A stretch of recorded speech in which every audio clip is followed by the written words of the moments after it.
হা মানে হচ্ছে বাংলাদেশ জিতে যাওয়া, হা মানে হচ্ছে আজাদি, হা মানে ফেসিবাদ, যন্ত্রণা আর ফিরে না আসা। আমরা তোমাদের হাতে কোনো বেকার ভাতা তুলে দেব না। আমরা বেকার ভাতাকে মনে করি যুব সমাজকে অপমান করার সামিল। আমরা তাদের হাতে ইনশাল্লাহ কাজ এবং কর্ম তুলে দেব, তাদেরকে সম্মানিত করব, তারা সম্মানিত করবে জাতিকে এবং দেশকে। একান্ত প্রয়োজনে যেতে হয়, কিন্তু পুরুষদের জন্য পর্যাপ্ত ওয়াশরুম, নামাজের জায়গার ব্যবস্থা থাকলেও মহিলাদের জন্য, নারীদের জন্য সেটা থাকে না। আল্লাহ যদি আমাদেরকে এই সুযোগ দেন, জায়গায় জায়গায় মার্কেট যারা বানাবেন তাদেরকে কন্ডিশন দিয়ে দেওয়া হবে, এটা নিশ্চিত করতে হবে আপনাদের। পুরুষরা দৌড়ে ছুটাছুটি করতে পারবে, আমার মা যাবে কোথায়? যার সবচাইতে প্রয়োজন তার জন্যই কোনো ঠিকানা নাই, যার প্রয়োজনটা ছোট তার জন্য সব রেডি করে রাখা হয়েছে।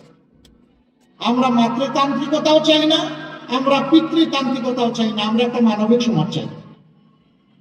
উভয়ের সমন্বয়ে আমরা একটা মানবিক সমাজ চাই।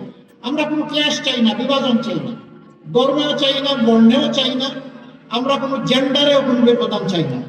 তবে আল্লাহ তাআলা যার জন্য প্রাকৃতিক ভাবে যা তৈরি করে দিয়েছেন সেইটাকে নিয়ামত হিসাবে কবুল করে নিয়েই আমাদের শুকরিয়া আদায় করতে হবে। এটাই আমাদের কথা। আপনাদের প্রতি আমাদের অনুরোধ, 12 তারিখে দুটি ভোট, একটা হচ্ছে হা ভোট। হা মানে হচ্ছে বাংলাদেশ জিতে যাওয়া, হা মানে হচ্ছে আজাদি, হা মানে ফেসিবাদ, যন্ত্রণা আর ফিরে না আসা।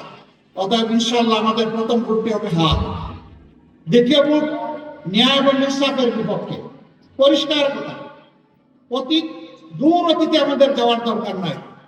যেদিন থেকে আল্লাহ তাআলা কিছু মুক্তির ব্যবস্থা করে দিলেন, 5ই আগস্ট 24 সাল, সেদিন থেকে কার আমলনামা কেমন, কার দৃষ্টিভঙ্গি, চলাফেরা, কাজকর্ম, আচার আচরণ, কার নীতি পলিসি কেমন, সেটা আপনাদের সকলের সামনে পরিষ্কার।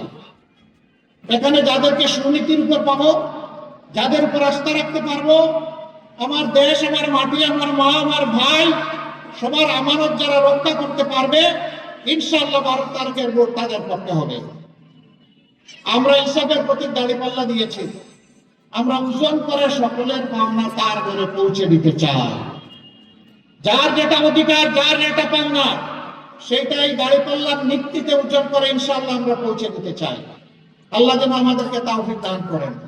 মায়ের আসল মানবতার বিজয়ের জন্য, আল্লাহর দ্বীনের বিজয়ের জন্য, একটি সুষ্ঠু, পরিশীলিত, সভ্য, উন্নয়নমুখী সমাজের জন্য আমরা এগিয়ে যাই। এখানে যুবতীরা যারা আছেন তাদের জন্য আমরা এতটুকু কথা বলতে চাই, আমরা তোমাদের হাতে কোনো বেকার ভাতা তুলে দেব না। আমরা তোমাদের 2টা স্কিল উপহার দেব। একটা হচ্ছে লিঙ্গুইস্টিক স্কিল, ভাষার দক্ষতা, ইংলিশ আরবি, অবভিয়াসলি যার জন্য যেটা প্রযোজ্য, বাংলা তো আমার আছে। আর দ্বিতীয়টা হচ্ছে হাতকে দক্ষ মানুষ হিসাবে আমরা গড়ে দেব তোমাদের হাত। ওয়ালটন বিএলডিসি ফ্যান, খরচ বাঁচে 65% পর্যন্ত। ওয়ালটন বিএলডিসি ফ্যান ছড়ায় স্বস্তির সবুজ হাওয়া। সেই প্রফেশনাল এডুকেশন আমরা দেব ইনশাআল্লাহ, যাতে তোমরা সম্মান এবং মর্যাদার সাথে কাজ নিয়ে তোমরা থাকতে পারো, বেকার ভাতা নিয়ে নাও। আমরা বেকার ভাতাকে মনে করি যুব সমাজকে অপমান করার সামিল। তারা কি কারো কাছে মিছিল করে বেকার ভাতা চেয়েছে? তারা কাজ চেয়েছে, তারা কর্মসংস্থান চেয়েছে। আমরা তাদের হাতে ইনশাআল্লাহ কাজ এবং কর্ম তুলে দেব, তাদেরকে সম্মানিত করব, তারা সম্মানিত করবে জাতিকে এবং দেশকে। আপনারা আমাদের জন্য দোয়া করবেন। 12 তারিখের এই বিজয় বাংলাদেশ জামাতে ইসলামের বিজয় না হয়ে 12 তারিখের এই বিজয় হোক 18 কোটি মানুষের বিজয়।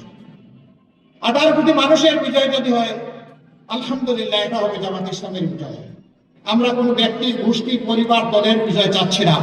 আমরা চাচ্ছি সত্যিকার অর্থে মানবতার বিজয়, 18 কোটি মানুষের বিজয়। আমাদের চোখে সকলেই সমান। নাগরিক হিসাবে এই দেশে যারাই জন্ম নিয়েছেন, যারাই বসবাস করেন, আমরা সবার প্রতি শ্রদ্ধাশীল। তার ধর্ম বর্ণ আমরা দেখব না। তিনি আশরাফুল মাখলুকাত, একজন মানুষ। আমাদের বিবেচনার জন্য এটাই যথেষ্ট। কষ্ট করে আপনারা এসেছেন, আপনাদের জন্য ঘর থেকে বের হওয়া অত সহজ না। এই যে এখানে ফুলপুরিদের মেলা, এখানে সব ফুলের কলিগুলা সবাই চলে এসেছে, এখানে এসে তারা এনজয় করতেছে। এদেরকে নিয়ে সামনে আপনাদের এখানে আসা, আবার নিয়ে যাওয়া, আপনাদের এই স্যাক্রিফাইস, এই ত্যাগ আল্লাহ তাআলা কবুল করুন দেশের জন্য, জাতির জন্য।